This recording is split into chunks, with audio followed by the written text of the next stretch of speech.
Greetings everyone, ये हमारे UPPSC mains answer writing का 7th डे है और आज का लेक्चर जो है वो बहुत खास है क्योंकि आज जो जितने भी क्वेश्चन जो जीएस पेपर 1, 2, 3 से डिस्कस किए जाएंगे वो यूपी से रिलेटेड होंगे। ठीक है, यूपी रिलेटेड होंगे। ये जो भी यूपीपीएससी मेंस देने जा रहे हैं लोग, वो ये वीडियो जो है वो अवश्य देखें। ठीक है, तो अब हम लेक्चर शुरू करने के पहले हम आपको बता दें कि ये जो वीडियो है वो आप study for civil services channel पर देख रहे हैं और आप चाहें तो हमारे पेड कोर्सेज भी ज्वाइन कर सकते हैं। अगर आप यूपीएससी, यूपीपीएससी, एमपीपीएससी या बीपीएससी के लिए प्रिपेयर कर रहे हैं तो आप हमारी पेड कोर्सेज ज़रूर से ज्वाइन कर लें। इसमें आपको सभी के सभी पीडीएफ्स दे दी जाती हैं, फ्री गाइडेंस दी जाती है और साथ साथ जो है रेगुलर हमारे जो टेस्ट होते हैं उससे आप अपने घर बैठे ही अपनी परफॉर्मेंस को भी रेगुलरली इवैल्यूएट कर सकते हैं।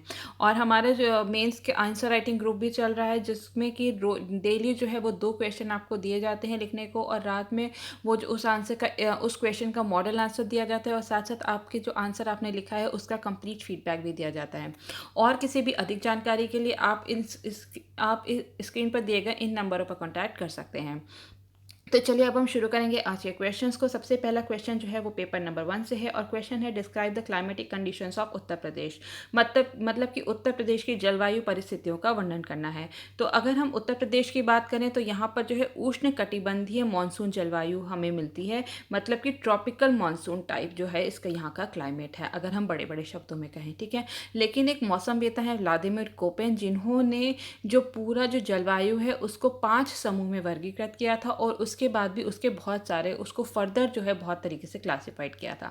तो अगर हम कोपेन जी के अनुसार देखें, अगर उनके जलवायु वर्गीकरण के अनुसार देखें तो जो उत्तर प्रदेश है वहाँ पे जो सर्दियाँ हैं वो बहुत ही शुष्क होती हैं, ड्राई विंटर्स होती हैं और साथ साथ जो है पूरे साल भर जो हमें देखने को मिलता है वो सब ट्रॉपिकल टाइप का क्लाइमेट देखने को मिलता है, मतलब कि हमें गर्मी देखने को मिलती है और ह्यूमिडिटी, ठीक है, आर्द्रता के साथ उपोष्ण कटिबंधीय, मतलब कि ह्यूमिड सब ट्रॉपिकल विद ड्राई विंटर्स।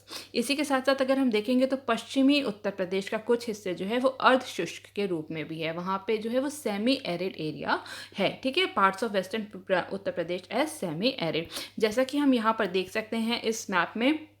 ठीक है, तो ये वाला जो एरिया है, ठीक है, central western semi arid and plain. ठीक है, तो ये जो एरिया है ये जो है सेमी एरिड है। ठीक है, तो ये जो ग्रीन रीजन है ये तराई रीजन है, यहाँ पर बहुत ही ज़्यादा बारिश होती है, यहाँ पे आर्द्रता, ये बहुत ही ज़्यादा आर्द्र भूमि है। यहाँ पे बहुत सारी नदियां हैं। यहाँ पे इसके ऊपर जो हम देखेंगे कि जो उत्तराखंड और जो नेपाल वाला इलाका है, इसके बाद जो शिवालिक है उसके नीचे का ये हिस्सा है और यहाँ पे बहुत सारी नदियां हैं। ये बहुत ही ज़्यादा दलदली इलाका है। ये जो पूरा तराई रीजन है यहाँ पे ये आर्द्र भूमि वाला रीजन है।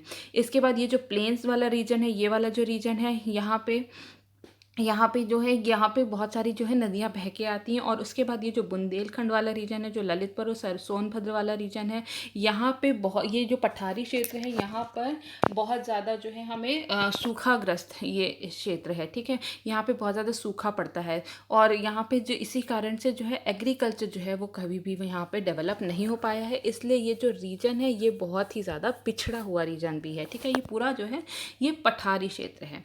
अब इसके बाद हम आगे बात करें तो इंडियन मेटेरोलॉजिकल डिपार्टमेंट, मतलब कि भारतीय मौसम विभाग जो है उसने जो है पूरे जो उत्तर प्रदेश को है वो उसको 3 तरीके से बांटा हुआ है मौसम का। अगर भारतीय मौसम विभाग के अनुसार देखें तो उत्तर प्रदेश का जो मौसम है उसको 3 तरीके से बांटा हुआ है। एक है सर्दी जो कि अक्टूबर से फरवरी तक है, फिर है गर्मी मतलब कि ग्रीष्मकालीन जो कि मार्च से जून है, और दक्षिण पश्चिम मानसून मतलब कि जून से सितंबर है, मतलब कि साउथ वेस्ट मानसून जून से सितंबर तक हमें देखने को मिलता है। तो अब हम इसको एक एक करके बहुत ही डिटेल में यहाँ पे डिस्कस कर लेंगे। ठीक है, जो यहाँ पे हम देखते हैं कि जो उत्तर प्रदेश का जो क्लाइमेट है ये क्लाइमेट ऑफ एक्सट्रीम्स है।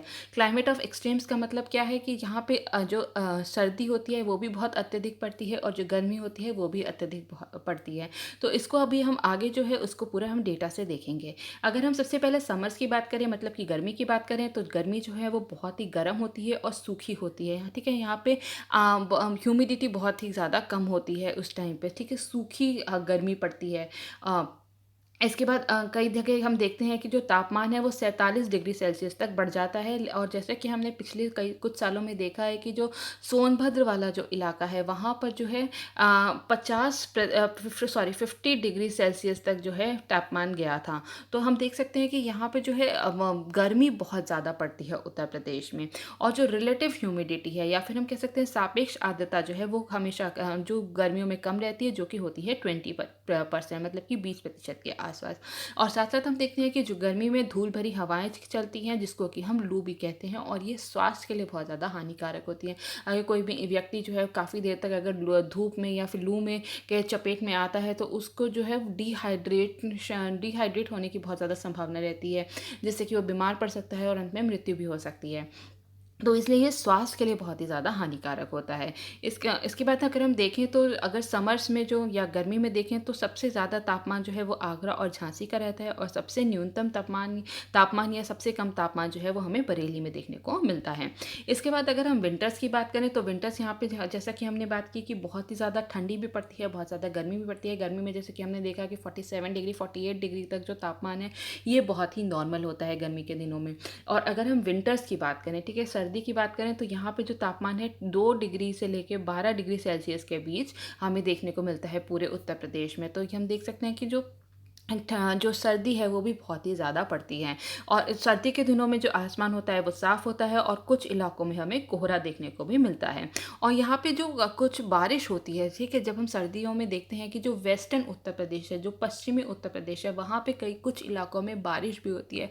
वो जो है वो पश्चिमी विक्षोभ के कारण होती है, ठीक है। और बारिश कितनी होती है, 60 से लेकर 100 सेंटीमीटर तक होती है। कुछ के कारण राज्य के कुछ हिस्सों में बारिश होती है। तो वो कौन सा कुछ हिस्सा है, वो है वेस्टर्न उत्तर प्रदेश का, मतलब कि पश्चिमी उत्तर प्रदेश का। इसके बाद हम देखते हैं कि जो ये जो नॉर्थ ईस्ट जो वो आ रहे वो जो मानसून है उससे जो है प्रदेश का 17% हिस्सा जो है उससे वो जो कवर हो जाता है। वहाँ पे 17% हिस्से में मतलब कि वहाँ पे बारिश होती है नॉर्थ ईस्ट मानसून से। इसके बाद अगर हम देखें पिछले साल मतलब कि 2019 में, तो सोनभद्र जिले का जो चुर्क शहर है वहाँ पे जो है जो तापमान जो है वो 0.8 डिग्री सेल्सियस तक दर्ज किया गया था। मुजफ्फरनगर में वहीं पर 1 डिग्री सेल्सियस, कानपुर में 1.6 डिग्री सेल्सियस, आगरा में 1.9, और लखनऊ में शायद 1.6 डिग्री सेल्सियस था, ठीक है। तो हम देखते हैं कि यहाँ पे ठंड जो सर्दी है वो भी बहुत ज़्यादा हमें देखने को मिलती है। लेकिन किसी भी इलाके में कोई भी हिमपात नहीं होता है, लेकिन राज्य के कुछ हिस्सों में ओले, तूफान, ठंड और ओस का अनुभव किया जाता है, ठीक है। ओस पड़ती है लेकिन कहीं पे भी हिमपात नहीं होता, ठीक है। ओस होती है, ओले होते हैं, तूफान होते हैं जाड़े के दिनों में। तो ये सब देखने को मिलता है, लेकिन हमें स्नोफॉल देखने को नहीं मिलती है उत्तर प्रदेश में। इसके बाद अगर हम बात करें कि रेनी सीज़न की या फिर मानसून सीज़न की, तो जो वर्षा होती है वो कहाँ से आती है, वो बंगाल की खाड़ी शाखा से जो है उत्तर प्रदेश में वर्षा होती है। अरेबियन सी वाली शाखा से जो है उत्तर प्रदेश में कभी भी वर्षा नहीं होती, क्योंकि वो अरावली से वो जो है उसकी पैरेलल निकल जाती है। इस वजह से जो अरेबियन सी है उस ब्रांच से हम उत्तर प्रदेश में जो है वर्षा नहीं होती है। इसके बाद हम देखते हैं कि जो साउथ वेस्ट मानसून होता है, ठीक है, जो साउथ वेस्ट मानसून है ये, ठीक है, साउथ वेस्ट मानसून की बात करें तो जो साउथ वेस्ट मानसून है इससे राज्य का 83% क्षेत्र में यहाँ पे बारिश होती है। और सर्वाधिक वर्षा जो होती है वो गोरखपुर में होती है, और सबसे कम वर्षा जो है उसका अनुभव मथुरा में किया जाता है, ठीक है। जो गोरखपुर है यहाँ पे एकदम नॉर्थ ईस्ट ऑफ उत्तर प्रदेश में है, और इसी के ठीक अगर हम अपोजिट देखें तो यहाँ पे मथुरा में जो है यहाँ पे सबसे कम हमें बारिश देखने को मिलती है।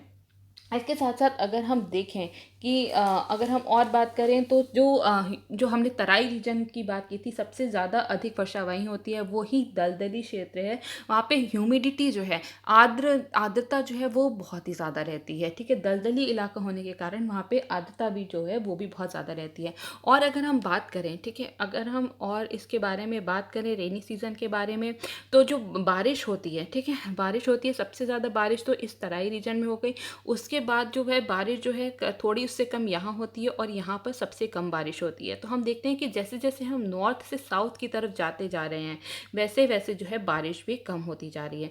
इसी के साथ साथ हम देखते हैं कि अगर जो बे ऑफ बंगाल ब्रांच से यहाँ से आके जो ऐसे हमें वर्षा मिलती है, ठीक है, यहाँ पे गारो खासी जैंतिया हिल से, उसके बाद यहाँ से मुड़ के जब उत्तर प्रदेश में वर्षा देखने को मिलती है। तो जैसे-जैसे हम ईस्ट से लेके वेस्ट की तरफ जाते हैं, वैसे-वैसे भी जो है बारिश जो है वो कम होने लगती है। यही दोनों कारण है जिसकी वजह से जो मथुरा है यहाँ पर, ठीक है, मथुरा जो है यहाँ पर सबसे ज़्यादा कम हमें बारिश का अनुभव होता है। तो ये हमने बात की रेनी सीज़न की। इसके बाद अगर हम कुछ और बात करें उत्तर प्रदेश के जलवायु की, तो जैसे कि हमने बात की, जो तराई रीजन है वो बहुत ही गर्म और आर्द्र भूमि रहती है, ठीक है। गर्म क्षेत्र है और यहाँ पे आर्द्रता जो है वो बहुत ही ज़्यादा है। इसके बाद हम बात करेंगे सदर्न प्लेटू रीजन की, जो कि बुंदेलखंड रीजन है, जहाँ पे कि ललितपुर सोनभद्र रीजन है। ये पठारी इलाका है और ये बहुत ही सूखा ग्रस्त एरिया है। यहाँ पे गर्मी बहुत ज़्यादा पड़ती है और ह्यूमिडिटी भी नहीं होती है, विद नो ह्यूमिडिटी, ठीक है। अत्यधिक सूखा क्षेत्र है और यहाँ पे अत्यधिक गर्मी पड़ती है। ड्रॉट एंड फ्लड्स हमें देखने को मिलते हैं, मतलब कि सूखा और बाढ़ दोनों ही देखने को मिलते हैं, क्योंकि जो रेनफॉल है वो अनसर्टेन है। उसकी अनिश्चितता के कारण जो है, रेनफॉल की अनिश्चितता के कारण हमें कभी यहाँ पे बाढ़ देखने को मिलती है, लेकिन कहीं भी हमें सूखा भी देखने को मिलता है। समर की अगर हम बात करें, गर्मी की बात करें, तो यहाँ पे जो गर्म हवा चलती है, जो कि धूल भरी हवाएं होती हैं, ये सेहत के लिए काफ़ी नुकसानदेह होती हैं। और अगर विंटर्स में देखें तो ये ड्राई एंड कूल वेव्स होती हैं, मतलब कि शुष्क और ठंडी लहरें महसूस की जाती हैं और राज्य के कुछ हिस्सों में कोहरा भी छाया रहता है। तो ये हमने पूरी बात कर ली उत्तर प्रदेश के क्लाइमेटिक कंडीशन के बारे में, ठीक है। इसके बाद हम नेक्स्ट क्वेश्चन को देखेंगे, जो कि है पेपर नंबर 2 से, और वो है डिफेंस मैन्युफैक्चरिंग पॉलिसी से रिलेटेड, ठीक है। तो elucidate the main components of defence manufacturing policy of Uttar Pradesh and mention the status of its implementation.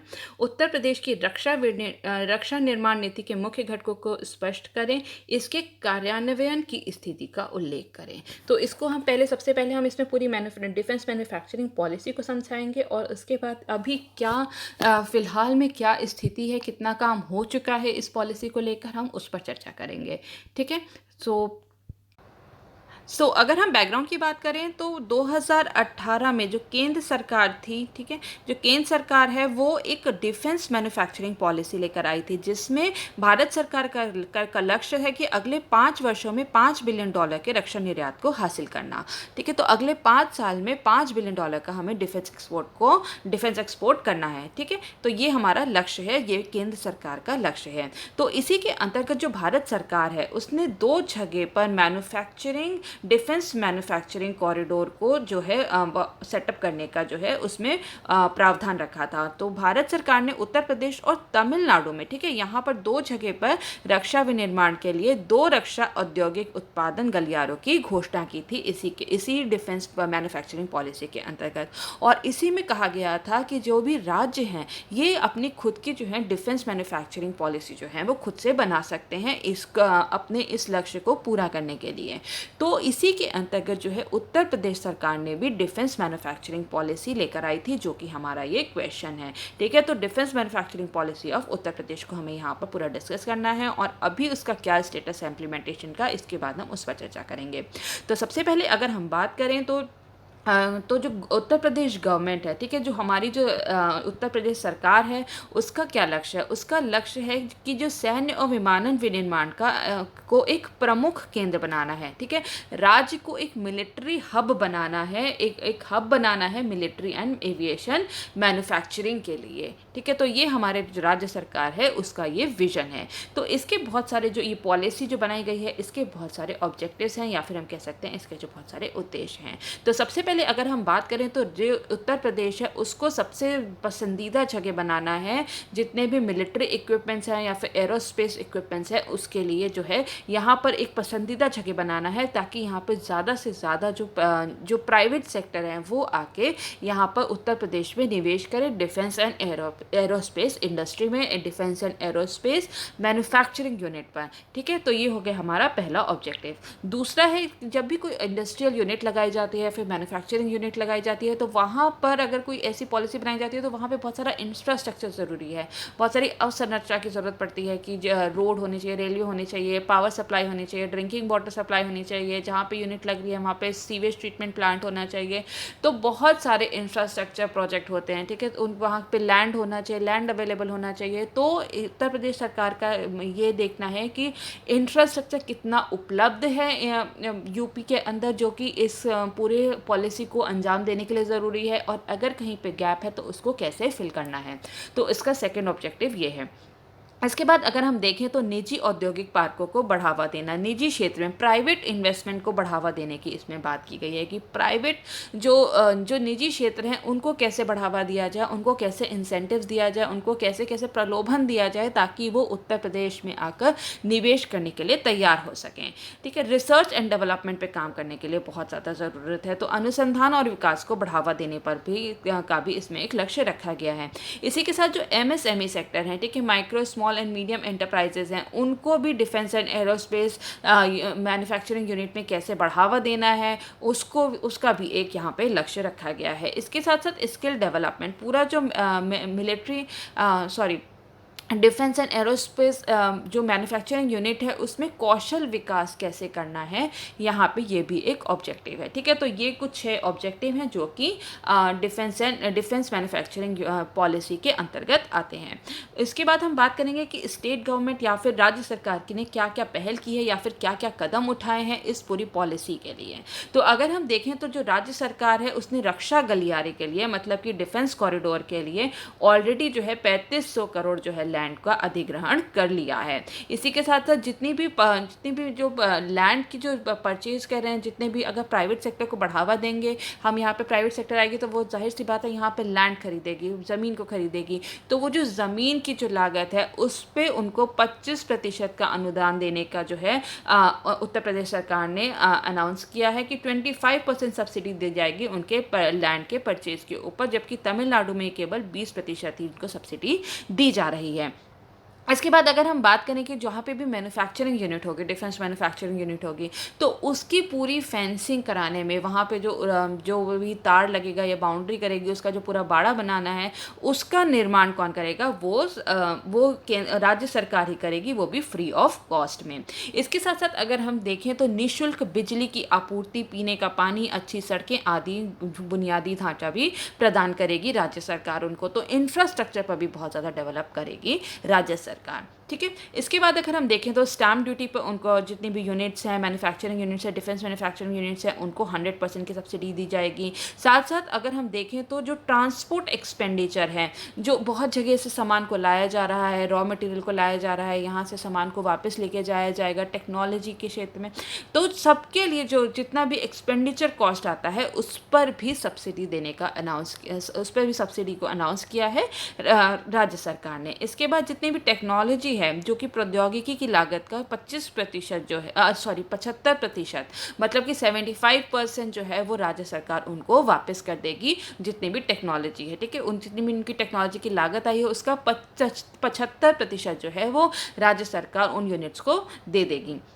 इसके बाद जैसे कि हम देखते हैं, जो हमने पीछे पढ़ा था कि जो बुंदेलखंड इलाका है वो बहुत ही पिछड़ा इलाका है, सेमी एरिड रीजन है, वहाँ पे बहुत ही सूखा है, पिछड़ा इलाका है, तो ऐसी जगह पे अगर कोई भी डिफेंस मैन्युफैक्चरिंग यूनिट सेटअप करता है तो उसको अलग से कैपिटल सब्सिडी दी जाएगी। कितनी?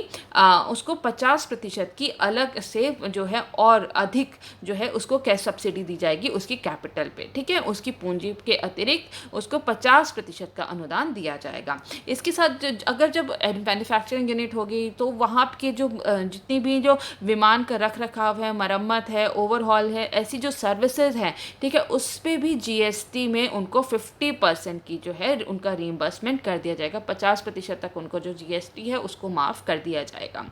ठीक है, इसके बाद अगर हम देखें तो बहुत सारे प्राइवेट, जैसे कि हमने इन्वेस्टमेंट को देखा है कि जो प्राइवेट इन्वेस्टमेंट को बहुत ज़्यादा बढ़ावा देने की इसमें बात की गई है, तो इसलिए private defence and aerospace park को 4 जगह पे लाया जा रहा है उत्तर प्रदेश के अंदर। वो कौन कौन सी जगह हैं? वो है कानपुर, आगरा, गौतम बुद्ध नगर मतलब कि नोएडा और वाराणसी। इसके साथ साथ कुछ अन्य इंसेंटिव्स भी दिए जा रहे हैं। ठीक है, अन्य प्रोत्साहन भी दिए जा रहे हैं, जैसे कि ज़मीन पर ब्याज सब्सिडी। तो अगर कोई भी मैन्युफैक्चरिंग यूनिट है, अगर वो लोन लेती है उसको खरीदने के लिए, ठीक है, अगर वो लोन लेती है लैंड को खरीदने के लिए, तो उसको सब्सिडी दी जाएगी इंटरेस्ट रेट में। कितनी सब्सिडी दी जाएगी? वो 50 लाख मैक्सिमम सालाना दी जाएगी अगले 7 साल तक। ठीक है, 7 ईयर्स तक। इसके साथ साथ हम देखते हैं कि 100% जो है बिजली शुल्क में छूट। ठीक है, इलेक्ट्रिसिटी ड्यूटी एग्जेम्पशन में उसे इलेक्ट्रिसिटी ड्यूटी में 100% एग्जेम्पशन मिलेगा अगले 10 साल तक। ठीक है। तो ये जो है क्या कहते हैं, सब्सिडी ऑन लैंड जो है, इंटरेस्ट सब्सिडी ऑन लैंड है, ये अगले 7 ईयर्स तक है। और जो इलेक्ट्रिसिटी ड्यूटी पर जो एग्जाम्पशन है वो अगले 10 साल के लिए है। इसके साथ जैसे कि हम देख चुके हैं 100% स्टैम्प ड्यूटी एग्जाम्पशन है। इसके साथ साथ जो स्टेट का जो जीएसटी है उसमें उसका रीइंबर्समेंट किया जाएगा 70% तक, ठीक है। अलग अलग सेवाओं पर जो है उसमें 70% तक उनको जो है उनको रीइंबर्स कर दिया जाएगा, उनकी जितनी भी लागत आएगी। इसके साथ साथ हम देखते हैं कि ईपीएफ इंसेंटिव भी बहुत ज़्यादा दिया जाएगा। एम्प्लॉयज़ प्रोविडेंट फंड है, ठीक है, उस पर भी उनको जो है जितनी भी मैन्युफैक्चरिंग यूनिट्स हैं उनको बहुत ज़्यादा इंसेंटिव या प्रोत्साहन दिया जा रहा है। उसमें क्या है कि अगर कहीं पे 100 या फिर 100 से ज़्यादा, ठीक है, 100 और मोर, ठीक है, 100 या 100 से ज़्यादा अगर कहीं पे अनस्किल्ड वर्कर ऐसी किसी यूनिट में काम कर रहे हैं तो उनको जो है 50% जो है उनका जो एम्प्लॉयज़ का कंट्रीब्यूशन है उसमें उनको जो रिम्बर्स कौन करेगी, वो राज्य सरकार करेगी। इसी के साथ साथ अगर हम देखें, अगर 200 वर्कर्स कहीं पे काम कर रहे हैं तो वहाँ पर जो है उनको एडिशनल 10%, उनको प्लस 10% और ज़्यादा जो है उनके ईपीएफ इंसेंटिव दिया जाएगा, जो कि कंट्रीब्यूशन जो एम्प्लॉयर करता है उसमें उनको 10% और ज़्यादा जो है उनको रीइंबर्स कर दिया जाएगा, उनका पैसा जो है उनको वापस कर दिया जाएगा। इसके बाद अगर हम देखें तो मार्केट इनकी बिल्ड करने के लिए भी बहुत सारे कदम उठाए जा रहे हैं। जैसे कि जब भी कोई स्टेट की अगर कोई भी अगर स्टेट की कोई भी ज़रूरत है सिक्योरिटी फोर्सेस के लिए तो ये जो मैन्युफैक्चरिंग यूनिट है, defence and aerospace manufacturing unit जो उत्तर प्रदेश में लगाई जा रही है उन्हीं को वरीयता दी जाएगी कि वहीं से वो जो है अपने जितने भी ज़रूरत है उनको पूरा कर सके। जितने भी सामान की जो ज़रूरत है उनको इसी यूनिट से खरीदने के लिए वरीयता दी जाएगी। इसके बाद अगर हम बात करें पेटेंट फीस या ट्रेडमार्क कॉस्ट की, ठीक है, जब भी बहुत सारे रिसर्च होते हैं तो उसके लिए पेटेंट जो है लोग करा लेते हैं अपने सामान को। तो अगर पेटेंट की बात करें तो जो 100 अगर कोई भी डोमेस्टिक पेटेंट रजिस्ट्रेशन है, ठीक है, अगर विद इन इंडिया है तो डोमेस्टिक के लिए जो है राज्य सरकार उसका 100% जो है पेटेंट फीस देगी। और अगर कोई भी इंटरनेशनल के लिए पेटेंट रजिस्ट्रेशन कराया जा रहा है तो उसका जो है उसका 50% तक जो है राज्य सरकार उसका जो फीस है वो वहन करेगी सॉरी।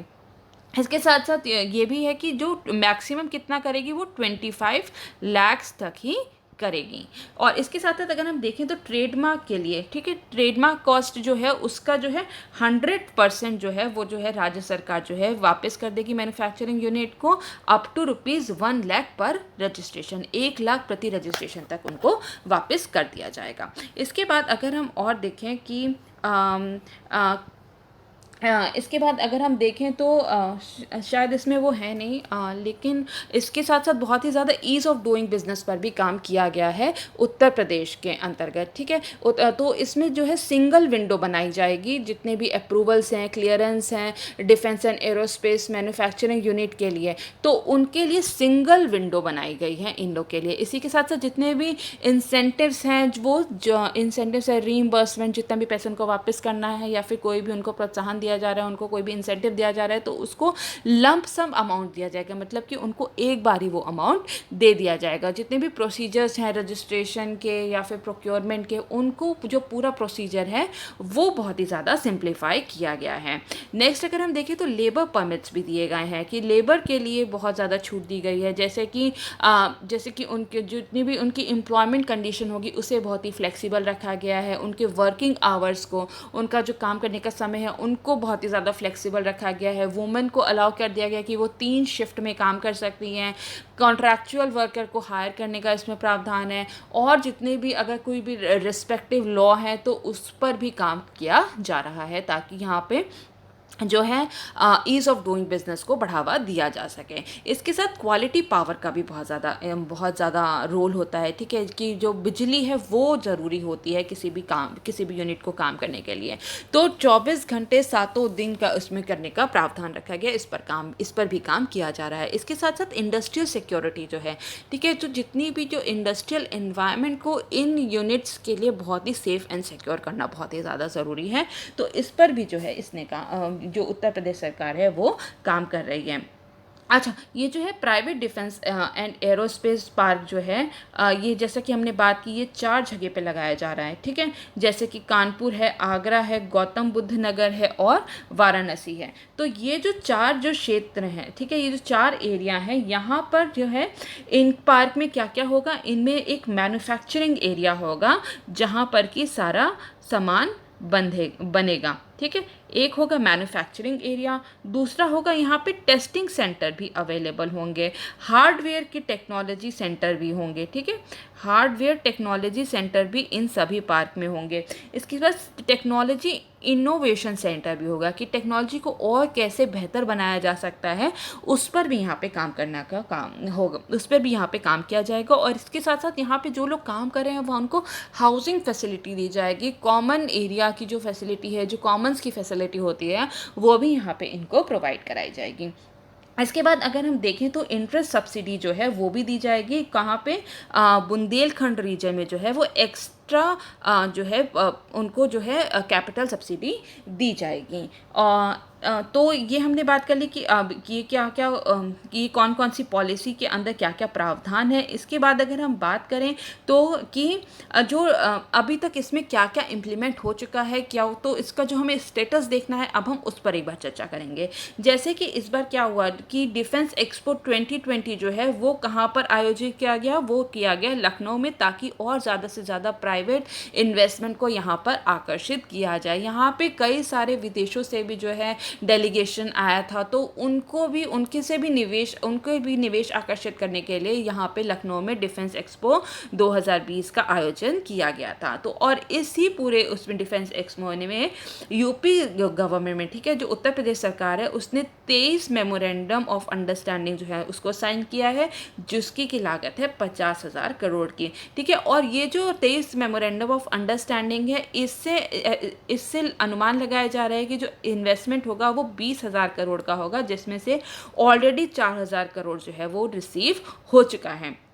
इसके साथ साथ ये भी अनुमान लगाया जा रहा है कि ये जो पूरे जो पूरी जितने भी डिफेंस कॉरिडोर हैं, जितने भी इंडस्ट्रियल यूनिट्स लगाई जा रही हैं, वो 3 लाख लोगों से ज़्यादा को जो है रोज़गार प्रदान करेगा। इसी के साथ साथ हमने देखा है कि जो राज्य सरकार है वो ऑलरेडी डीआरडीओ के साथ उसने ऑलरेडी तकनीकी साझेदारी कर ली है कि जितनी भी टेक्नोलॉजी के साथ टेक्नोलॉजी जितनी भी प्रदान करेगी वो कौन करेगी, डीआरडीओ करेगी। अगर कोई टेक्नोलॉजी में कहीं पे भी कोई भी मदद चाहिए तो वो डीआरडीओ करेगी। तो इसके लिए भी जो है राज्य सरकार ने डीआरडीओ के साथ जो है वो उसने तकनीकी साझेदारी कर ली है। इसी के साथ साथ हम देखेंगे कि जो आईआईटी कानपुर है, आईआईटी बीएचयू है, इनके साथ भी एक पैक्ट साइन हुआ है, जो कि जितना भी रिसर्च का काम है वो आईआईटी कानपुर और आईआईटी बीएचयू में होगा। इसी के साथ साथ जो इंडस्ट्रियल यूनिट में जो मैन पावर काम कर रही है, ह्यूमन रिसोर्सेज काम कर रहे हैं, उनको ट्रेन करने का काम जो है वो किसका होगा, वो आईआईटी कानपुर और आईआईटी बीएचयू का होगा। अगर हम देखें जो डिफेंस कॉरिडोर है उसके 6 नोड्स हैं, उसको 6 जगह पे लाया जा रहा है। वो कौन कौन से हैं, अलीगढ़,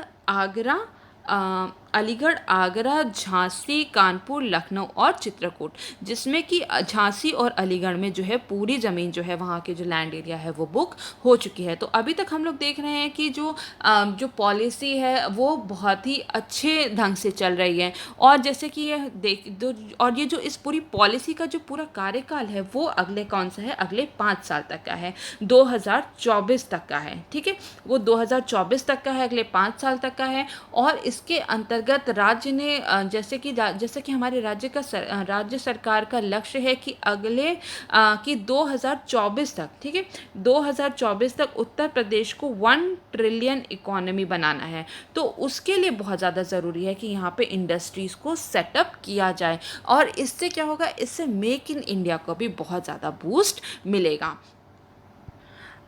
इसी के साथ साथ हम देखें तो जो एंकर रिसर्च लैब है, ठीक है, एक है एंकर रिसर्च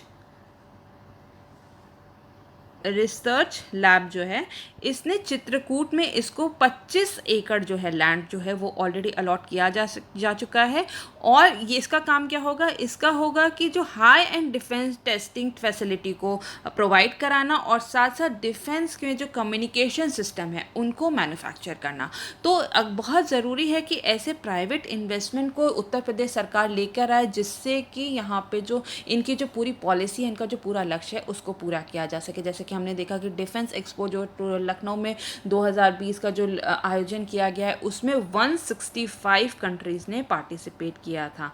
तो 165 कंट्रीज़ का मतलब है कि बहुत सारा जो है लोगों का यहाँ पर उत्तर प्रदेश में ध्यान आकर्षित होगा इस पॉलिसी को लेकर। तो ये हमने पूरी बात कर ली है पेपर 2 के डिफेंस मैन्युफैक्चरिंग पॉलिसी की। इसके बाद हम नेक्स्ट क्वेश्चन डिस्कस करेंगे जो कि है पेपर नंबर 3 से, और ये है और ये है कि जो discuss agriculture export policy 2019 of Uttar Pradesh government, Uttar Pradesh सरकार की कृषि निर्यात नीति 2019 पर चर्चा करना है। ठीक है, तो अब हम यहाँ पर इसकी बात करेंगे कि इसके क्या क्या लक्ष्य हैं। तो अगर हम इसके लक्ष्य की बात करें तो सबसे पहले ये है कि जो फार्मर्स की जो इनकम है उसको डबल करने का लक्ष्य रखा गया है, मतलब कि किसानों की आय जो है उसको दुगनी करना है। इसी के साथ साथ जो कृषि उपज है या उत्पाद हैं उनके निर्यात की क्षमता को दोहन करना है, या फिर उनकी जो निर्यात उनकी जो क्षमता है उसको बढ़ाना है अलग अलग तरीक़ों से। वो कैसे होगा वो हम आगे यहाँ पर डिस्कस करेंगे। इसी के साथ कृषि उत्पाद के निर्यात को बढ़ावा देना है और 2024 तक कृषि निर्यात को दोगुना करने का इसमें लक्ष्य रखा गया है। कितना तक करना है? 17,591 करोड़ तक करने का इसका लक्ष्य रखा गया है। तो इसके बाद अगर हम बात करें तो इसके भी बहुत सारे ऑब्जेक्टिव्स हैं, इसके भी बहुत सारे उद्देश्य हैं इस पूरे पॉलिसी के। तो यहाँ पर हम ऑब्जेक्टिव डिस्कस करने से पहले थोड़े आंकड़ों की अगर हम बात करें, उत्तर प्रदेश की बात कर लें तो हम इसमें देखते हैं कि जो उत्तर प्रदेश की जो 66% ऑफ पॉपुलेशन जो है वो एग्रीकल्चर या फिर उससे अलाइड सेक्टर्स जितने भी होते हैं, एनिमल हस्बेंड्री, फिशरीज, इन सब सेक्टर से जो है वो जुड़े हुए हैं। तो हम देखते हैं कि उत्तर प्रदेश की 66% जो पॉपुलेशन है वो एग्रीकल्चर या फिर उससे अलाइड सेक्टर से जुड़ी हुई है। इसके बाद हम देखते हैं कि जो हमारा राज्य है उत्तर प्रदेश, वो बहुत सारे जो हैं जो क्रॉप्स है उसको उगाता है, जैसे कि वीट है, पैडी है, धान, गेहूँ, मेज़ है, आलू है, पोटैटो, शुगर केन मतलब कि गन्ना, पल्सेस, काफ़ी सारी दाल, ऑयल सीड्स, तिलहन और काफ़ी सारे इसके साथ साथ फ्रूट्स और वेजिटेबल क्रॉप्स भी जो है वो उगाती हैं, यहाँ पर उगाए जाते हैं। तो अगर हम यूपी की बात करें, ठीक है, केवल अगर हम यूपी की बात करें, अगर आंकड़ों की बात करें तो जितना भी कंट्री में टोटल फूड ग्रेन प्रोड्यूस होता है उसका 21% जो है वो कहाँ प्रोड्यूस हो रहा है, वो हमारे राज्य उत्तर प्रदेश में ही हो रहा है। इसके बाद हम देखते हैं कि जो 10.8% जो पूरे देश में जितने भी फ्रूट्स उगाए जा रहे हैं उसकी हिस्सेदारी 10.8% की किसकी है? यूपी की है। ठीक है, इसके बाद और हम देखते हैं कि 15.4% पूरे देश का जो जितनी भी वेजिटेबल्स ग्रो हो रही हैं वो कहाँ हो रही हैं? वो उत्तर प्रदेश में ही हो रही हैं। और एग्रीकल्चर का अगर हम ग्रॉस स्टेट डोमेस्टिक प्रोडक्ट में देखें कि कितना हिस्सा है, तो एग्रीकल्चर का हिस्सा है उत्तर प्रदेश में 25.7% का। तो हम देखते हैं कि यहाँ पे कृषि कितनी ही ज़्यादा इम्पोर्टेंस रखती है उत्तर प्रदेश में। तो यहाँ पे बहुत ज़्यादा स्कोप है कि यहाँ के जितने भी उत्पाद हम लोग यहाँ पे जितना भी कृषि से संबंधित उत्पादन हो रहा है उसको एक्सपोर्ट करके जो भी केंद्र सरकार की जो एग्रीकल्चर एक्सपोर्ट पॉलिसी आई थी, ठीक है, 2018 में, उसको हम कैसे बढ़ावा दे सकते हैं, उसमें हम कितना ज़्यादा कंट्रीब्यूट कर सकते हैं। तो जैसे कि हमने बात की कि 2018 में केंद्र सरकार जो है एग्रीकल्चर एक्सपोर्ट पॉलिसी लेके आई थी, और इसी के अंतर्गत जो केंद्र सरकार है उसने सभी राज्यों को कहा था कि आप अपनी जो है एक्सपोर्ट पॉलिसी बनाने को कहा गया था। तो उसी के अंतर्गत जो है उत्तर प्रदेश ने भी अपनी एग्रीकल्चरल एक्सपोर्ट पॉलिसी को बनाया था। ठीक है, तो अब हम उसी के पूरी एग्रीकल्चरल एक्सपोर्ट पॉलिसी की बात करेंगे, जिसके हम कुछ ऑब्जेक्टिव्स जो है हमने पीछे यहाँ पे डिस्कस कर चुके हैं कि फार्मर्स की जो आय है उसको दोगुनी करना है, कृषि उपज और उत्पादों के निर्यात की क्षमता को दोहन करने के लिए ये पॉलिसी बनाई गई है। इसी के साथ साथ ये जो 2024 तक है, इसमें जो निर्यात है, एक्सपोर्ट जो किया जा रहा है, उसको भी दोगुना करने का लक्ष्य रखा गया है। तो इसके बाद इसके जो अन्य कुछ ऑब्जेक्टिव्स हैं, अन्य जो लक्ष्य हैं, उसको हम बहुत ही ज़्यादा डिटेल में यहाँ पे डिस्कस करेंगे। ठीक है, तो सबसे पहले अगर हम बात करें कि तो डबल द एग्रीकल्चरल एक्सपोर्ट, जैसा कि हमने बात की है कि जो भी 2024 तक जो इतना भी एग्रीकल्चर या फिर हम कहते हैं कृषि से संबंधित जितना भी निर्यात हो रहा है, कृषि उत्पादन का निर्यात हो रहा है, उसको जो है डबल उसको दोगुना करने का इसमें लक्ष्य रखा गया है। इसके बाद है कि जितने भी एनवायरमेंटली सस्टेन एग्रीकल्चरल प्रोड्यूस है, ठीक है, जितने भी सतत कृषि उपज है, उनको निर्यात को बढ़ावा देना है। और जितने भी जैसे अब तक क्या होता है, अभी तक अनप्रोसेस्ड फूड्स होते हैं, जिसको कि जो कच्चे, जो रॉ मटेरियल जो कच्चे होते हैं, उनको वैसे ही जो है एक्सपोर्ट कर दिया जाता है। तो उसमें पेरिशेबल आइटम्स जो होते हैं, जैसे कि हम जानते हैं कि जो बहुत ही जल्दी सड़ जाते हैं, कृषि उत्पादन जितने भी होते हैं, तो उनमें वैल्यू ऐड करने के बाद उनको जो है एक्सपोर्ट करने का इसमें प्रावधान रखा गया है। इसके बाद हम देखते हैं कि जितने भी ऐसे कौन कौन से जो उत्पादन है जिसको कि एक्सपोर्ट किया जा सकता है, जिसका कि बहुत ज़्यादा पोटेंशियल है। ठीक है, निर्यात के लिए संभावित कृषि फसलों और उत्पादों की पहचान करना और उनको बढ़ावा देना, जो कि इंडिजिनस हो, जो कि यहाँ पे लोकल एरिया में उगाए जा रहे हैं, जो कि जैविक तरीके से उगाए जा रहे हैं, ऑर्गेनिक हो, क्योंकि ऑर्गेनिक फूड की आजकल बहुत ज़्यादा डिमांड है। ठीक है, और जो अंतर्राष्ट्रीय बाज़ारों में प्रतिस्पर्धा कर सके, जो कि इंटरनेशनली बहुत ही कॉम्पिटिटिव हों, ऐसे प्रोडक्ट्स को, ठीक है, ऐसे प्रोडक्ट्स को पहचानना, उनको आइडेंटिफाई करना और फिर उनको और फिर उनके एक्सपोर्ट को प्रमोट करने का इसमें प्रावधान जो है वो रखा गया है। इसी के साथ साथ इंस्टीट्यूशनल मैकेनिज्म पर भी बहुत ज़्यादा काम करने का लक्ष्य रखा गया है। ठीक है, तो इससे उसके लिए संस्थागत तंत्र बनाए जाने के लिए इसमें इसका लक्ष्य रखा गया है। तो इसके अंतर्गत क्या क्या आता है इंस्टीट्यूशनल मैकेनिज्म के अंदर, तो हमें इससे एक बात कर लेंगे। ठीक है, तो इसमें जो है अगर हम इंस्टीट्यूशनल मैकेनिज्म या फिर हम कह सकते हैं संस्थागत तंत्र को अगर हमें और मजबूत करना है, तो उसके लिए क्या क्या कदम उठाए गए हैं। उसके लिए कि बहुत सारे डिपार्टमेंट्स होते हैं जो कि एग्रीकल्चर से संबंधित होते हैं, तो उन सभी डिपार्टमेंट्स को बोला गया है कि आप लोग एक होकर काम करिए। जैसे कि एग्रीकल्चर डिपार्टमेंट है, या फिर agriculture marketing and agriculture foreign trade department है, एनिमल हस्बेंड्री डिपार्टमेंट है, ठीक है, जो पशुपालन वाला होता है, एनिमल हस्बेंड्री डिपार्टमेंट है। इसके बाद फूड एंड ड्रग एडमिनिस्ट्रेशन है, फूड एंड ड्रग एडमिनिस्ट्रेशन, ठीक है, ये सब डिपार्टमेंट। फिशरीज डिपार्टमेंट है, डेयरी एंड मिल्क, डेयरी विभाग जो है, हॉर्टिकल्चर है, शुगर इंडस्ट्री है। तो इन सभी जितने भी इंस्टीट्यूट हैं, इन सभी को बोला है कि आप एक साथ होकर काम करिए, और जो है ताकि यहाँ के जो एक्सपोर्ट है उसको बढ़ावा दिया जा सके। इसी के साथ साथ कहा गया है कि जो भी स्टेट लेवल पर, ठीक है, राज्य स्तर पर एक एक्सपोर्ट मॉनिटरिंग कमेटी होगी। ठीक है, ये जो राज्य स्तर पे काम करेगी, और ये जो भी है जितनी भी सूचनाएं हैं वो डिफरेंट स्टेक होल्डर्स को वो पहुंचाने का काम करेगी। इसके साथ साथ ये देखेगी कि ये जो पॉलिसी पूरी है वो किस तरीके से काम कर रही है और इसको किस तरीके से बेहतर बनाया जा सकता है। तो मतलब इसमें समय समय पर रिव्यू करने का काम कौन करेगी, ये एक्सपोर्ट मॉनिटरिंग कमेटी करेगी। ठीक है, इसके बाद हम देखते हैं कि बहुत सारे जो और किस तरीके से जो इतना भी एक्सपोर्ट को प्रमोट किया जा सकता है, इसमें और क्या क्या काम करने की ज़रूरत है, ये सब काम भी जो है एक्सपोर्ट मॉनिटरिंग कमेटी का होगा।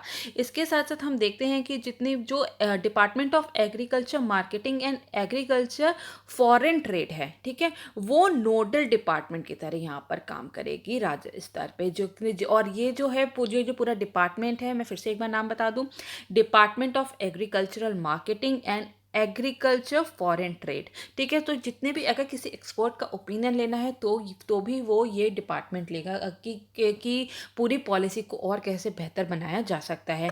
और आईटी सपोर्ट जो, ठीक है, इंफॉर्मेशन टेक्नोलॉजी सपोर्ट भी जो है वो भी यही वाली एजेंसी देगी। ठीक है, राज्य स्तर पे।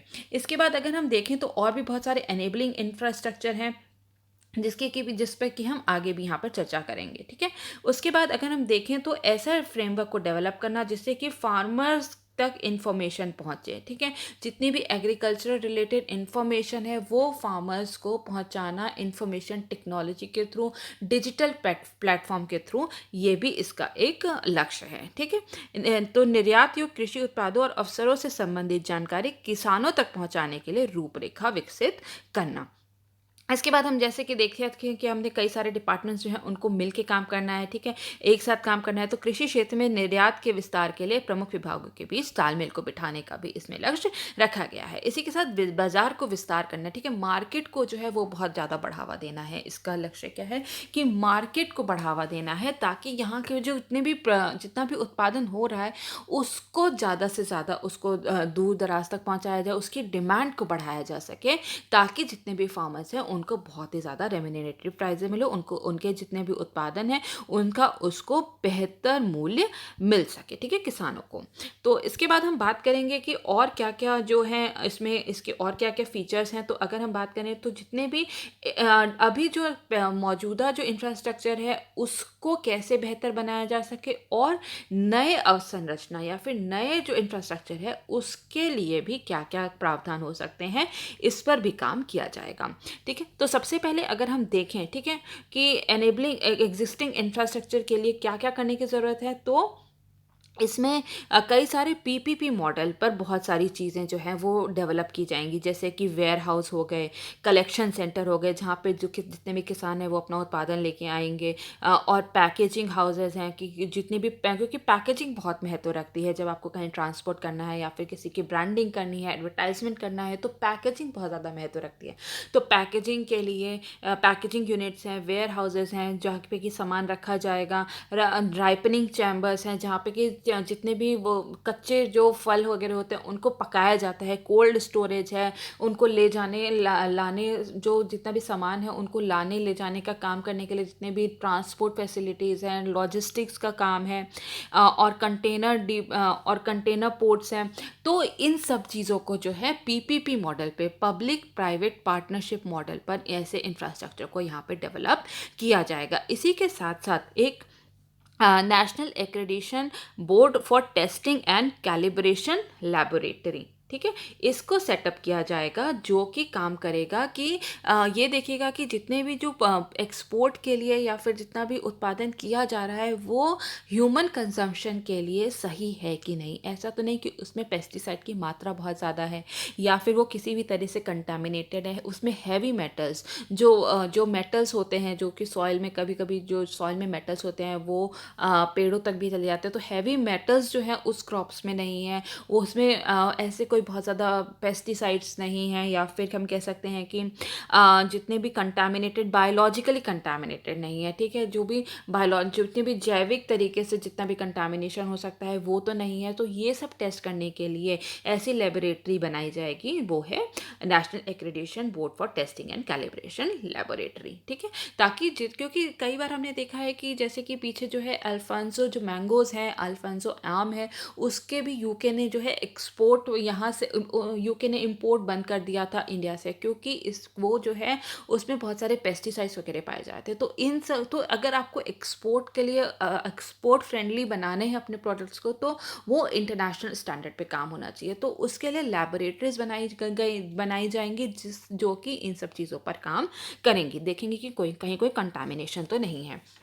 इसके बाद ये पूरा एक क्लस्टर बेस्ड अप्रोच है, ठीक है। इसमें एक क्लस्टर को आइडेंटिफाई किया जाएगा कि कहाँ पे कोई कोई जो प्रोडक्ट है, कोई कमोडिटी है, उसका ज़्यादा उत्पादन हो रहा है, वहाँ से उसके एक्सपोर्ट कितने के उसका एक्सपोर्ट किस तरह से किया जा सकता है, या फिर उसकी जो उत्पादन का जो किस लेवल पे उत्पादन हो रहा है, अगर मतलब कि ऑपरेशन कितने लार्ज स्केल पे हुआ जा रहा है, एक्सपोर्ट की मार्केट क्या है उस प्रोडक्ट की, ठीक है, और उसके एक्सपोर्ट को किस तरीके से बढ़ाया जा सकता है। तो इन सब के लिए जो है एक क्लस्टर यूनिट या फिर क्लस्टर अप्रोच जो है उसको देखा जाएगा। तो क्लस्टर यूनिट होती है कि कोई भी एक कमोडिटी है, ठीक है, उसके लिए एक क्लस्टर बना दिया जाएगा। वो जहाँ जहाँ पर जो उसका जो प्रोडक्शन हो रहा है उसको आइडेंटिफाई किया जाएगा और वहाँ से उसको प्रमोट किया जाएगा।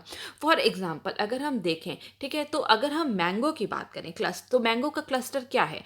मैंगो का है वाराणसी है, सहारनपुर है, मेरठ है, लखनऊ है, सीतापुर, उन्नाव, अमरोहा, रामपुर। ठीक है, तो यहाँ पर ये जो मैंगो जो है वो बहुत ज़्यादा जो है उगाया जाता है। तो ये एक क्लस्टर के रूप में इसको आइडेंटिफाई किया जाएगा और यहाँ से इसको प्रमोट किया जाएगा। इसी तरह अगर हम अमरूद को देखें, मतलब कि गुआवा को देखें, तो गुआवा का उत्पादन कहाँ सबसे ज़्यादा होता है? वो कौशाम्बी में होता है, प्रयागराज में होता है, कानपुर में होता है, ठीक है, बदायूं, फर्रुखाबाद, यहाँ पर इसका जो है ज़्यादा उत्पादन होता है। तो ये एक जो इसी तरीके से ये एक अमरूद का जो है क्लस्टर को डेवलप करने की बात कही गई है। तो इसमें जो भी क्लस्टर यूनिट होगी, यहाँ पे सभी तरह के जो है इंफ्रास्ट्रक्चर जो है डेवलप किया जाएगा, जहाँ पे बहुत सारी यूनिट्स जो है पैकेजिंग यूनिट्स हैं, और क्या कहते हैं, पैकेजिंग यूनिट्स को लगाया जाएगा यहाँ पे, और वेयर हाउसेस यहाँ पे डेवलप किए जाएंगे। इसी के साथ साथ जो भी क्लस्टर यूनिट्स होंगे, जो भी क्लस्टर डेवलप किया जाएगा, उसके लिए ज़रूरी है कि वो जो भी क्लस्टर है वो 50 हेक्टेयर से ज़्यादा की ज़मीन वहाँ पे होनी चाहिए। ठीक है, तो इस तरीके से यहाँ पे एक क्लस्टर बेस्ड अप्रोच है। क्लस्टर यूनिट्स वहाँ पे बहुत ज़्यादा क्लस्टर यूनिट्स को आइडेंटिफाई करके उसको प्रमोट करने का प्रावधान इसमें रखा गया है। इसके बाद अगर हम बात करें तो जोग्राफिकल इंडिकेशन टैग, राज्य सरकार जो है उसने बहुत सारी एप्लीकेशन दी है, जिससे कि जो भी उनका प्रोडक्ट है, कमोडिटी है, उसको एक जीआई टैग मिल सके, जिससे कि उसकी जो है उसकी जो डिमांड होती है वो और ज़्यादा बढ़ जाती है, जिससे कि इन्हें एक्सपोर्ट करने में हमें बहुत सी ज़्यादा आसानी होगी। तो अगर हम जीआई टैग की बात करें तो उत्तर प्रदेश में भी बहुत सारे ऐसे कमोडिटीज़ हैं, ऐसे कृषि उत्पादन हैं जिसको कि जीआई टैग मिला हुआ है। जैसे कि अगर हम बात करें तो मलिहाबादी दशहरी, जो कि लखनऊ में उगाया जाता है, उसको, ठीक है, तो मलिहाबादी दशहरी हो गया। इसके बाद है इलाहाबादी सुर्ख गुआवा, मतलब कि अमरूद, इलाहाबादी का जो सुर्ख अमरूद जो प्रजाति है उसको भी जीआई टैग मिला हुआ है, जो कि प्रयागराज और कौशाम्बी क्षेत्र में उगाया जाता है। इसके बाद अगर हम देखें तो जो बासमती राइस है वो वेस्टर्न उत्तर प्रदेश में, ठीक है, बासमती राइस जो है वो वेस्टर्न उत्तर प्रदेश के 23 जिलों में उगाया जाता है। तो ज़रूरी है कि इनकी जितना भी प्रोडक्शन है इनको हम लोग एक्सपोर्ट करें, ठीक है, ताकि एग्रीकल्चर एक्सपोर्ट पॉलिसी जो है हमारी उसको और भी ज़्यादा लेवरेज मिले।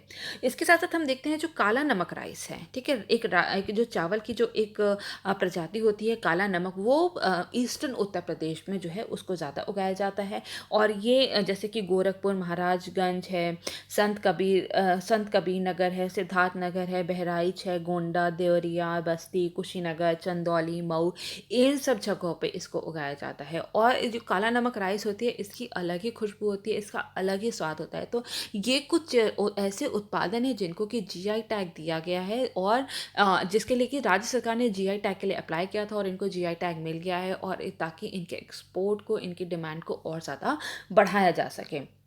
ठीक है, इसके बाद अगर हम देखें तो बहुत सारी ऐसे जो हैं मंडी फीस और डेवलपमेंट सेस में बहुत ज़्यादा छूट मिली है, जितनी भी जो ताकि जो जितने भी लोग हैं वो ज़्यादा से ज़्यादा जो हैं एक्सपोर्ट कर सकें इन सब जितने भी कृषि उत्पादन हैं।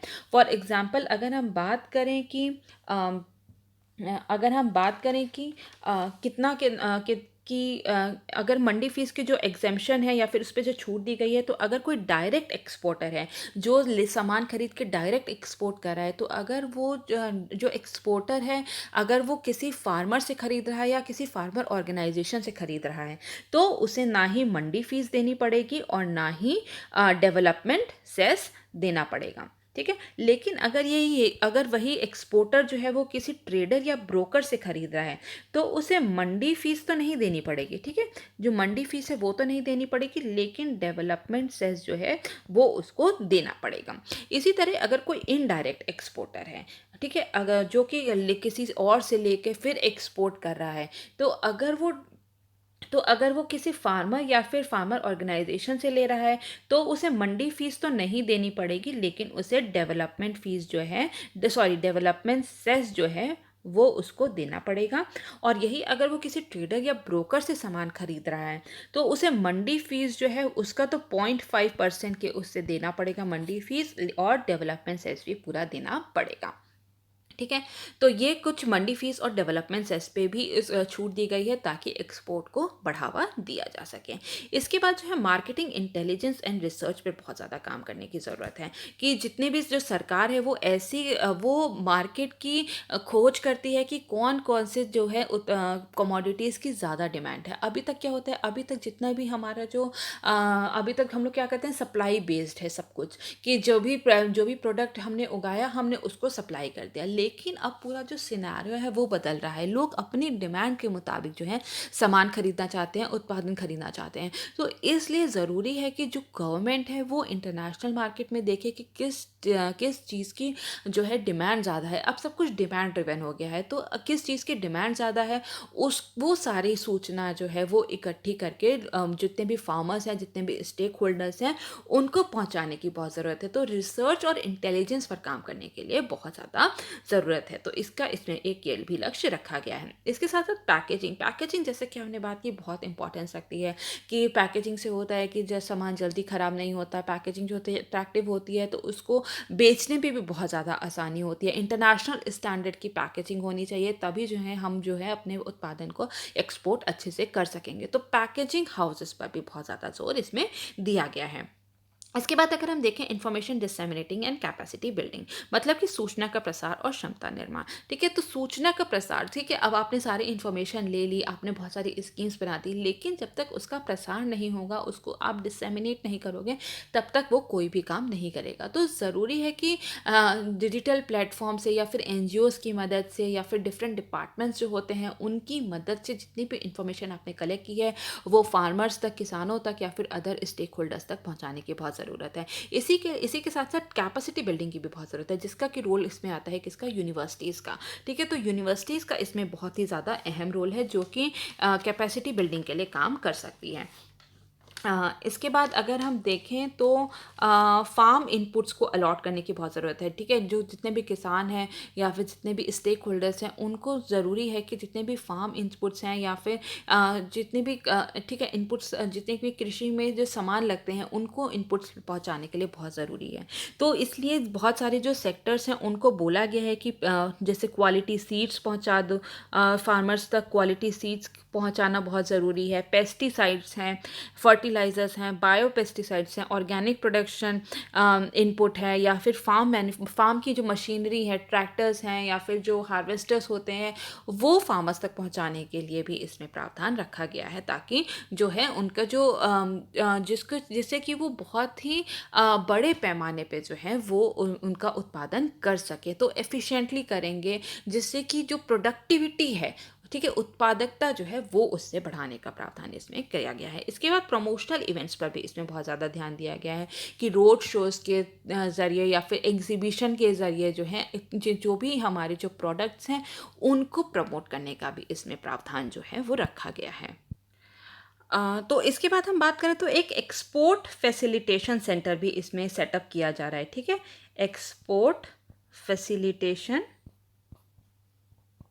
फैसिलिटेशन सेंटर, इसको भी कहाँ पे, इसको जो है लखनऊ में जो है सेटअप किया जा रहा है, जो कि जितनी भी एग्रीकल्चर रिलेटेड जितनी भी इंफॉर्मेशन है उसको जो है उसको इकट्ठा करने और उसको फार्मर्स तक, अदर स्टेक होल्डर्स तक काम करने फैलाने का काम किया जाएगा। तो इसके लिए एक directorate of agricultural market and agriculture foreign trade जो है इसको लखनऊ में सेटअप किया जा रहा है, जो कि जितनी भी इस एक्सपोर्ट से रिलेटेड सर्विस हैं उसका जो है उसको फैसिलिटेट करने का काम ये करेगा। इसी के साथ साथ ये एक सेंट्रल कॉन्टैक्ट पॉइंट है जो कि केंद्र सरकार से और जितने भी अन्य राज्य हैं उनसे भी कॉन्टैक्ट स्थापित करेगा। ठीक है, और जितनी भी ज़रूरतें हैं यहाँ के फार्मर्स को, उनको उन ज़रूरतों को पूरा करेगा। तो एक एक्सपोर्ट फैसिलिटेशन सेंटर सेटअप करने की भी इसमें प्रावधान रखा गया है। इसके बाद हम देखते हैं कि कुछ इंसेंटिव्स जो हैं वो प्राइवेट सेक्टर को देना बहुत ज़रूरी है।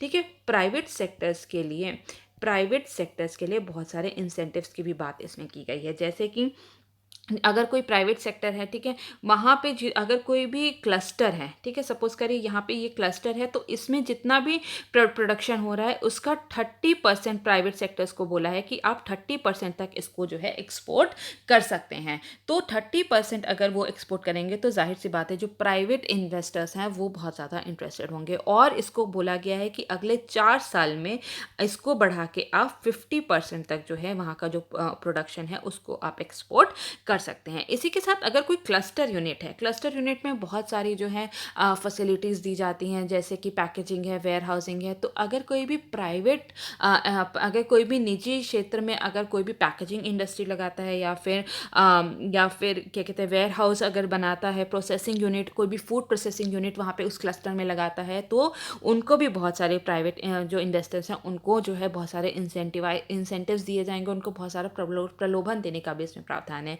जैसे कि उनको 10% या फिर 2.5 करोड़ तक की उनकी लागत को जो है सरकार जो है उससे एग्जेम्प्ट करेगी, ठीक है। तो ये कुछ इंसेंटिव्स दिए जा रहे हैं प्राइवेट सेक्टर को।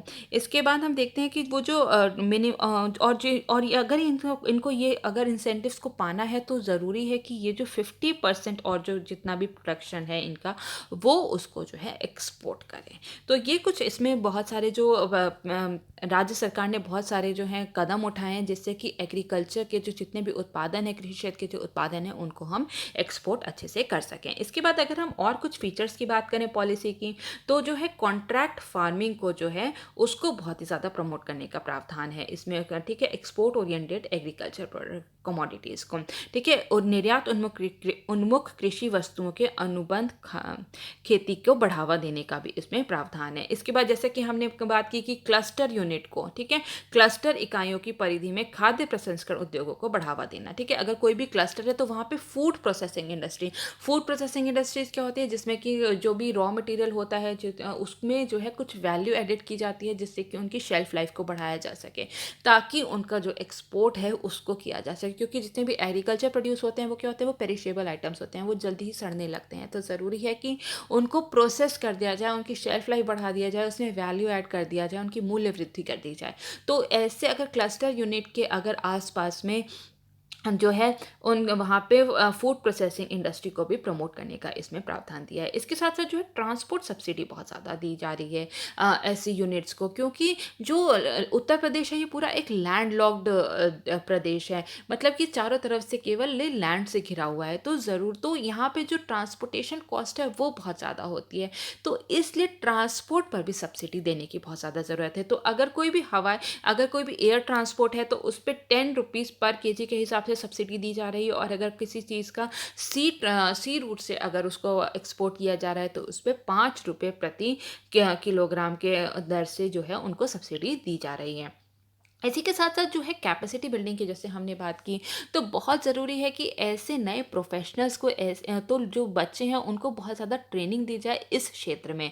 तो इसको बढ़ावा देने के लिए जो जितने भी अगर कोई भी स्टूडेंट है जो कि एग्रीकल्चर एक्सपोर्ट कोर्सेज कर रहा है, एग्रीकल्चर एक्सपोर्ट के क्षेत्र में जो अगर कोई कोर्स कर रहा है तो उसको 50% तक उसकी फ़ीस को माफ़ कर दिया जाएगा, 50,000 रुपये प्रति स्टूडेंट के उस पर, ठीक है, इतना उनको छूट दे दी जाएगी 50,000 रुपये तक प्रति स्टूडेंट को। इसके साथ साथ हम देखते हैं कि जो पैडी है, ठीक है, जो धान है उसको कॉन्ट्रैक्ट फार्मिंग से भी खरीदने का इसमें प्रावधान रखा गया है। तो इस तरीके से हम लोग जो है कॉन्ट्रैक्ट फार्मिंग के ज़रिए या फिर हम और चीज़ें बहुत सारे इंसेंटिव्स दे के जो है एक्सपोर्ट को, एग्रीकल्चर एक्सपोर्ट को हम बढ़ा सकते हैं।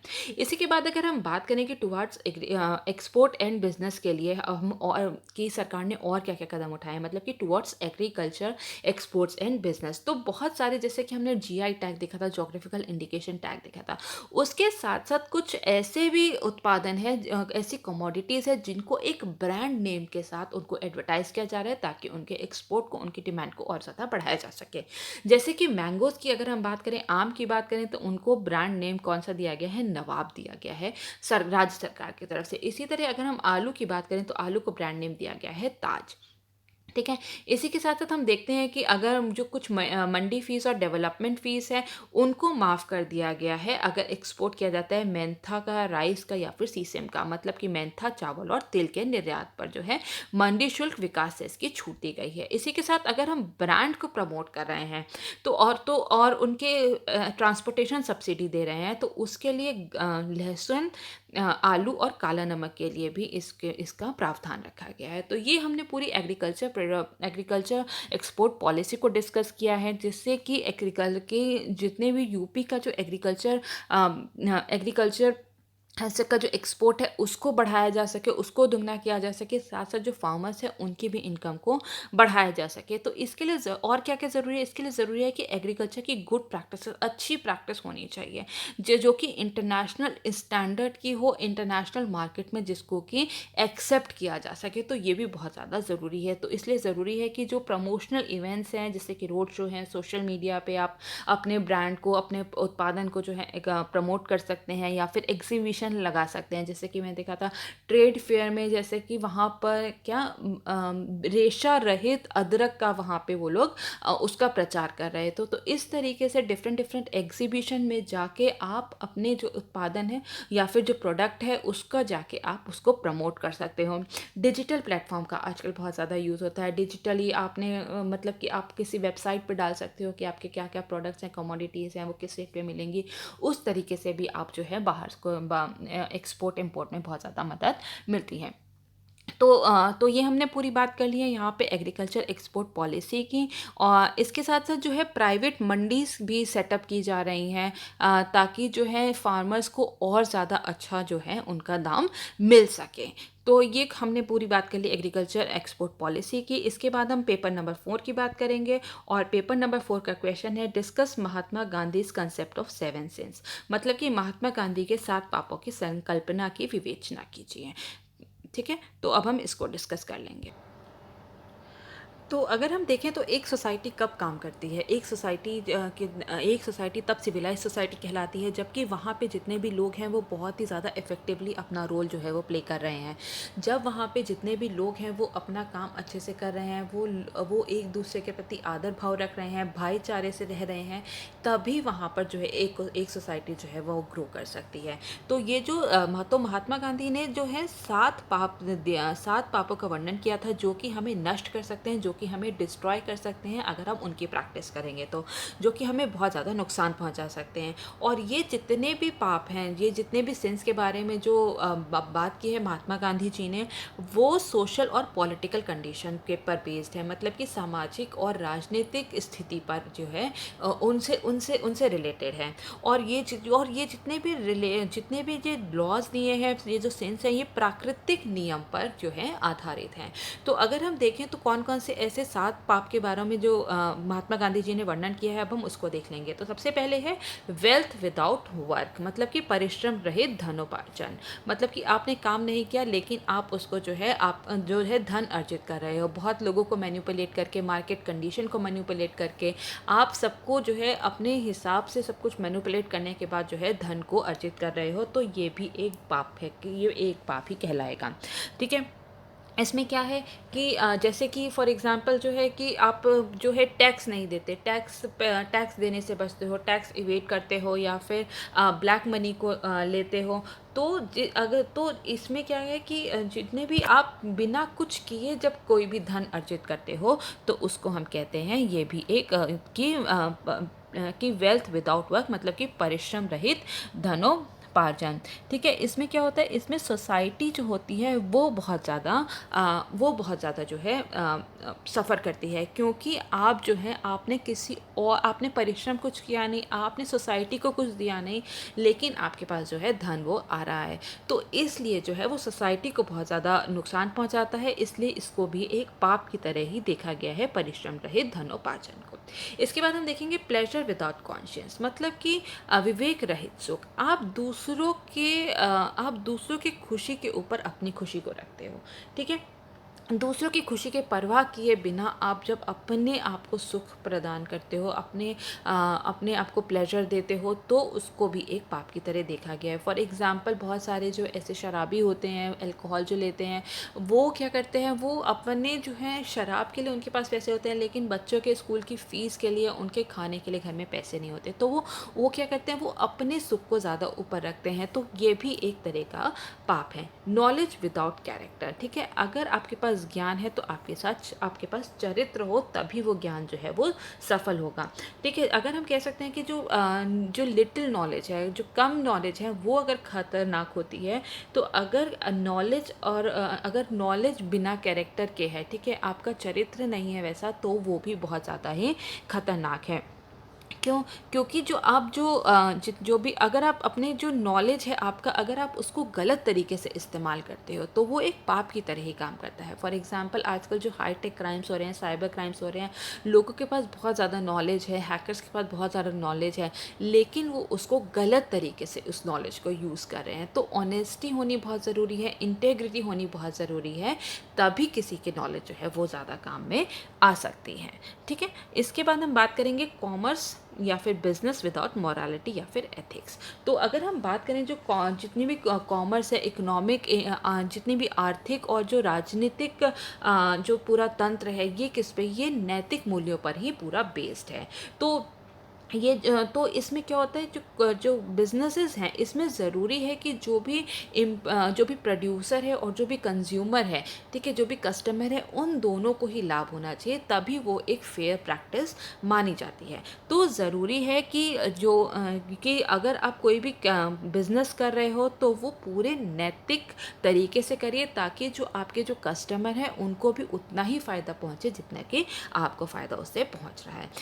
इसके बाद हम देखेंगे साइंस विदाउट ह्यूमैनिटी, मतलब कि संवेदना रहित विज्ञान। ठीक है, साइंस जो है वो ऐसी चीज़ है जो कि किसी भी चीज़ को बना भी सकती है और बिगाड़ भी सकती है।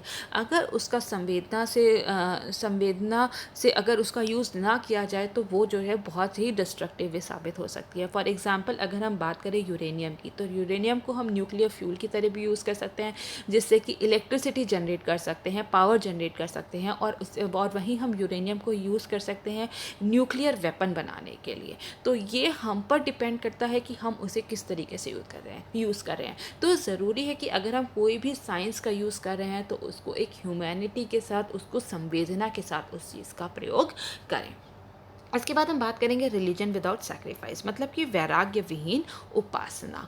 तो अगर हम कोई भी रिलीजियस प्रैक्टिस करते हैं, तो ज़रूरी है कि हम अपने अहंकार को अलग रखें, हम अपने जो स्वार्थ है उसको अलग रख के जो है हम किसी भी रिलीजन को, धर्म का पालन करें। नहीं तो क्या होगा, नहीं तो हम पढ़ तो लेंगे, ठीक है, हमने धर्म की बहुत सारी किताबें पढ़ ली, लेकिन उसको जब इम्प्लीमेंट करने की बात आएगी, तो हम इम्प्लीमेंट नहीं कर सकते। हमने गीता में पढ़ा है कि कर्म कर, फल की इच्छा मत कर, ठीक है।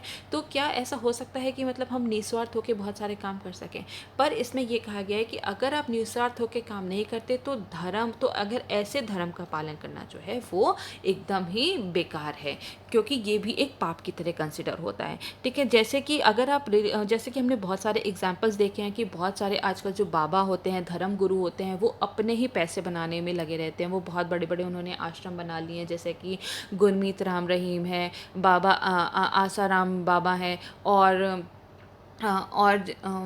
आशु जी महाराज हैं। तो ऐसे बहुत सारे जो धर्म गुरु हैं, जो कि रिलीजन के नाम पर जो है लोगों से धोखाधड़ी कर रहे, तो ये भी एक तरीके का पाप ही है। इसके बाद हम बात करेंगे पॉलिटिक्स विदाउट प्रिंसिपल, मतलब सिद्धांत रहित राजनीति। अगर आप राजनीति कर रहे हो, तो आप बहुत ही फेयर तरीके से करनी चाहिए। अगर आपके पास कोई सिद्धांत नहीं है, तो जो है वो नेशनल सिक्योरिटी के लिए, आप नेशनल इंटरेस्ट के लिए काम नहीं कर पाएंगे। उससे क्या होगा, उससे करप्शन को बढ़ावा मिलेगा, लोगों को उसका लाभ नहीं मिल पाएगा। तो ये 7 ऐसी सामाजिक बुराइयां हैं जिनका कि महात्मा गांधी ने वर्णन किया था, और ये कहा था कि यह ऐसी बुराइयां हैं जो कि समाज को नष्ट।